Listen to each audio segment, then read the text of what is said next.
इस लेक्चर में ओशो वर्क के बारे में डिस्कस करेंगे। One sun one world one grid इसकी फुल फॉर्म है। देखो इंडिया ने ये प्रपोजल रखा था, अभी यूके ने साथ दिया इंडिया का, तो इंडिया और यूके दोनों जॉइंट डिक्लेरेशन की घोषणा करने वाली हैं। कब? जब कॉप 26 का कॉन्फ्रेंस होने वाली है, कॉन्फ्रेंस ऑफ पार्टीज, इसकी मीटिंग होती है। देखो यूएनएफसीसीसी की, UNFCCC United nation framework convention on climate change, इसके बारे में स्पेशल लेक्चर में हमने अच्छे से पढ़ा हुआ है। अगर आपने नहीं देखा है तो आप एनवायरमेंट की प्लेलिस्ट में जाकर देख सकते हो। तो इसकी देखो हर साल मीटिंग होती है, 2020 में भी होने वाली थी लेकिन वो कोरोना की वजह से नहीं हो पाई, पोस्टपोन कर दी। तो इसकी 26वीं मीटिंग जो होगी 2021 में होगी। तो इस मीटिंग में ये अनाउंस कर सकते हैं इंडिया और यूके ओशो वर्क के बारे में। इसे COP 26 बोल लो आप, या United nation climate change conference बोल लो, दोनों एक ही बात है। ये देखो स्कॉटलैंड में होगी, स्कॉटलैंड की कैपिटल है ग्लासगो, वहां पे होगी। स्कॉटलैंड क्या है? यूनाइटेड किंगडम का ही पार्ट है स्कॉटलैंड। तो 31 अक्टूबर से 12 नवंबर के बीच में होगी इसी साल। तो वहां पे अनाउंस कर सकते हैं ओशो वर्क के बारे में इंडिया और यूके। ये कंसेप्ट आया है जो ब्रिटिश गवर्नमेंट इसे बोलती है क्या? Green grid. ग्रीन ग्रिड या ओशो वर्क क्या है पूरा डिटेल में समझेंगे। देखो ये transnational electricity grid supply chain है।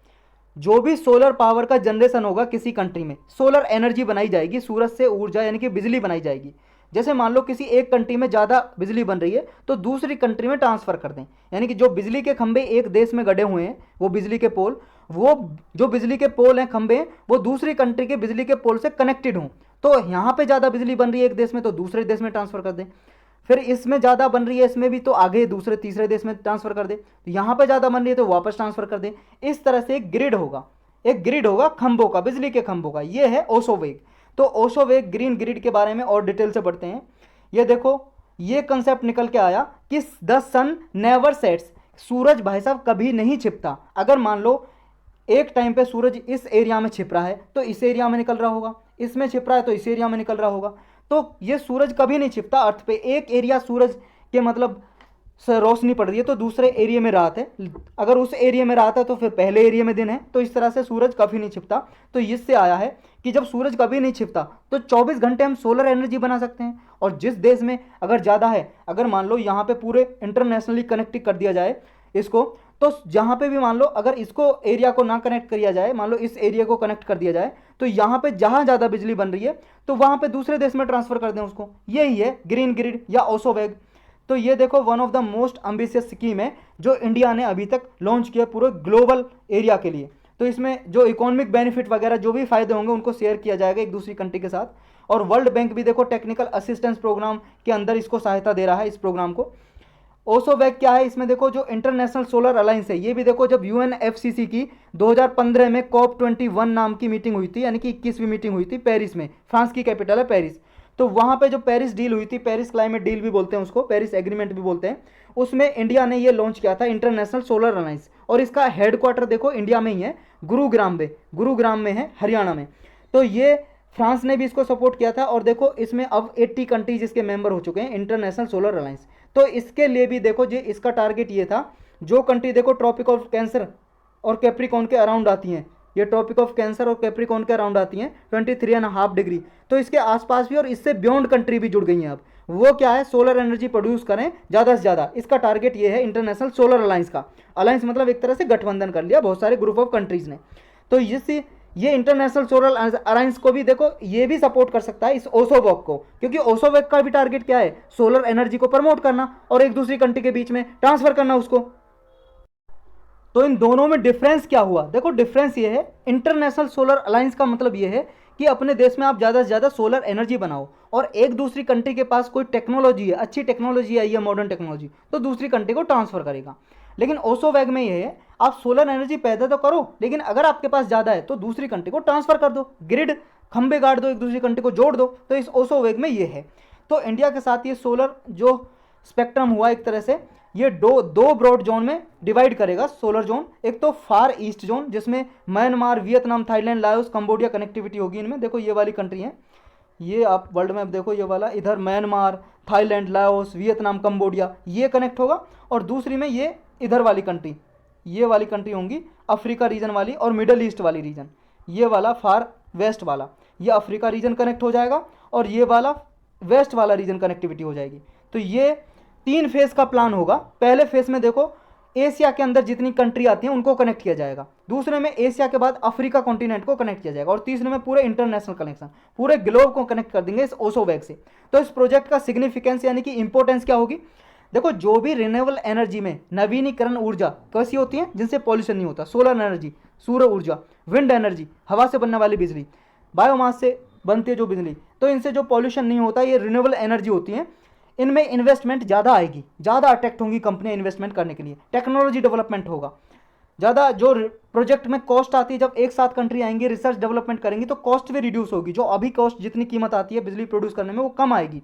इकोनॉमिक बेनिफिट भी होंगी, पॉवर्टी एलिविएशन होगी, इससे गरीबी मिटेगी, वाटर सैनिटेशन के जितने चैलेंज है फूड में वो भी कम होंगे। देखो, एनर्जी ज़्यादा होगी, एनर्जी तो हर किसी में चाहिए ना, सोलर एनर्जी फूड उगाने में कैसे चाहिए भाई साहब, बिजली से चलते हैं, सोलर जो पंप होते हैं जो पानी निकालते हैं ग्राउंड वाटर, फिर खेतों में पानी लगता है, तो अनाज पैदा होगा और पॉल्यूशन कम होगा इससे, तो फिर क्या पॉवर्टी एलिवेशन होगी, बहुत तरह से सहायता करेगी। देखो, जो भी नेशन वगैरह उनको रिन्यूएबल एनर्जी मैनेजमेंट में सहायता करेगी।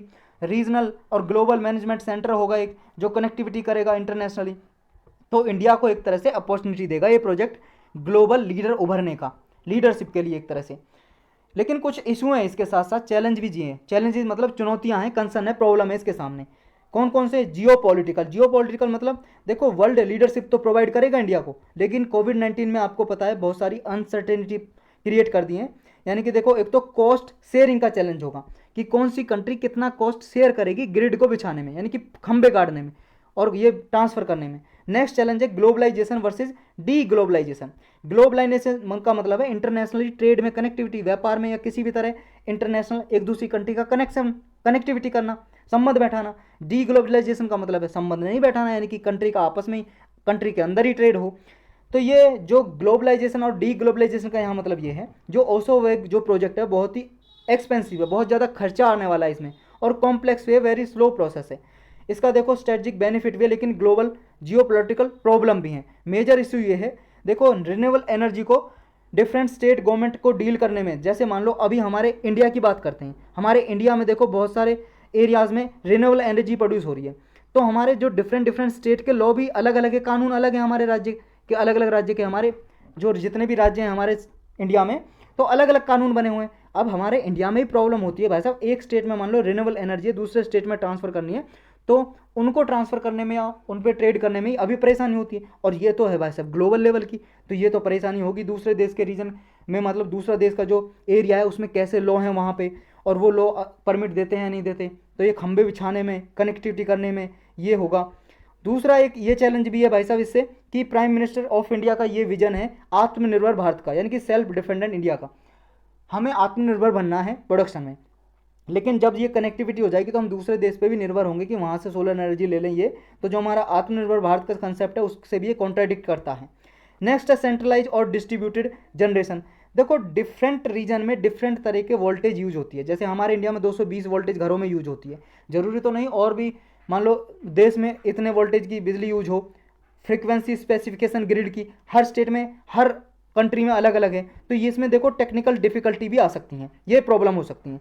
लेकिन वे फॉरवर्ड में यानी कि कंक्लूजन सॉल्यूशन क्या हो सकता है?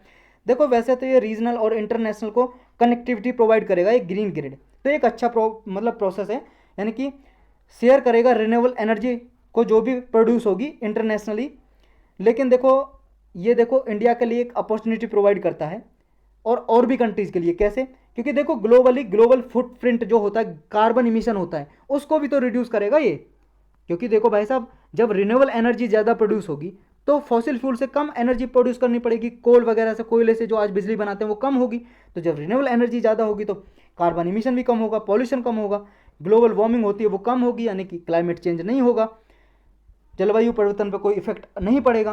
तो एक तरह से ये मल्टी कंट्री ग्रिड प्रोजेक्ट है। इंटरनेशनल सोलर अलायंस देखो इसमें लीडरशिप प्रोवाइड कर सकता है और इंडिपेंडेंट इंस्टीट्यूशन की तरह काम कर सकता है। तो यही था बस इस लेक्चर में।